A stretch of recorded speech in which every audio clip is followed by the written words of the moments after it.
இன்றைக்கி வீடியோவில் என்ன பார்க்க போகிறோன்னா, ஈஸி அண்ட் ஃபாஸ்டஸ்ட் முறையில் எப்படி சிக்கன் பிரியாணி செய்கிறதுன்ட்டு உங்களுக்கு சொல்லித்தர போகிறேன். ஒரு 2.5 கிலோ சிக்கன் எடுத்துருக்கோம். நீங்கள் உங்கள் தேவையான அளவுக்கு சிக்கன் எடுத்துக்கலாம். நல்லா பிரியாணிக்காக பீசஸ் கேட்டு மீடியம் சைஸில் வெட்டி எடுத்துன்னு வந்துருக்குறோம்.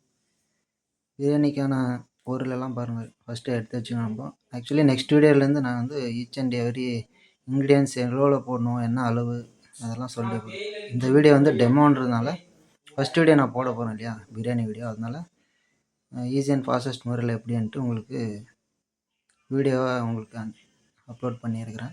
நெக்ஸ்ட் வீடியோஸ் வந்து என்னென்ன இன்க்ரீடியன்ஸ் ஆட் பண்ணுன்ட்டு நான் கிளியர் அண்ட் கரெக்டாக நான் போடுறேன், அளவு இதெல்லாம் எல்லாமே. ஏற்கனவே பாருங்கள், எல்லா ஐட்டம்ஸ் இதெல்லாம் போட்டு இஞ்சி வந்து ஒரு 5th ஆர் 6th ஐட்டமாக தான் நம்ம போடணும். ஏன்னா ஃபஸ்ட்டே போட்டால் அது எண்ணெயிலே தீஞ்சி அது ஒரு ஸ்மெல்லாக வந்துடும். மசாலாஸ் எல்லாம் பாருங்கள், நம்ம ஈஸி முறைன்றனால ஃபஸ்ட்டே எல்லாம் சேர்த்து கலந்து வச்சுக்கிறோம். தக்காளியோட மசாலாலாம் அதெல்லாம் நல்லா வதங்கிட்ட அப்புறம் சிக்கன் பீசஸ் ஆட் பண்ணிக்கிறோம். அது ஆக்சுவலி இது வந்து கிரேவி மாதிரி வரும். கிரேவியே நம்ம சாப்பிட்றலாம், பட் வந்து பிரியாணின்றதுனால நம்ம அதுக்காக தண்ணி அதெல்லாம் லைட்டாக ஆட் பண்ணி பாருங்கள், கிரேவி மாதிரி ஆயிடுச்சு. இதே லைட்டாக உப்பு போட்டு நம்ம சாப்பிட்றலாம் சப்பாத்திக்கு இல்லை ஏதாவது ரைஸுக்கு. பாருங்கள், எந்த அன்னோன் கலர்ஸ் எதுவுமே யூஸ் பண்ணல, நேச்சுரல் கலர் தான். வீட்டில் இருக்கிற மசாலாஸ் எல்லாம் ஆட் பண்ணி தான் நம்ம போட்டிருக்கோம். கலர் பார்த்தாலே உங்களுக்கு தெரியும். இப்போ லைட்டாக தண்ணி ஆட் பண்ணிக்கணும்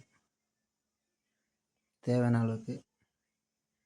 நெக்ஸ்ட் வீடியோவில் சொல்ல போகிறேன் எவ்வளோ இப்போ கிலோ, இந்த கிலோவுக்கு இவ்வளோ, 2 கிலோவுக்கு இவ்வளோன்ட்டு நான் வந்து வீடியோ போட போகிறேன். தண்ணி ஊற்றிட்டு லைட்டாக கொதிச்ச அப்புறம் ரைஸ் 1 by 1 கொஞ்சமாக போடணும். ஒரே டைம் போட்டு அது கிண்டுனா உடஞ்சிரும். போட்டு அது தண்ணி வந்து அந்த ரைஸ் ஃபுல்லும் முழுகிற அளவுக்கு நம்மளுக்கு போடணும். பிடிச்சிருந்தால் இந்த வீடியோ லைக், ஷேர், சப்ஸ்கிரைப் பண்ணுங்கள். இன்னும் எதாவது நம்ம ஆட் பண்ணோன்னா நீங்கள் சொல்லுங்கள், நெக்ஸ்ட் டைம் வீடியோவில் ஆட் பண்ணிக்கலாம்.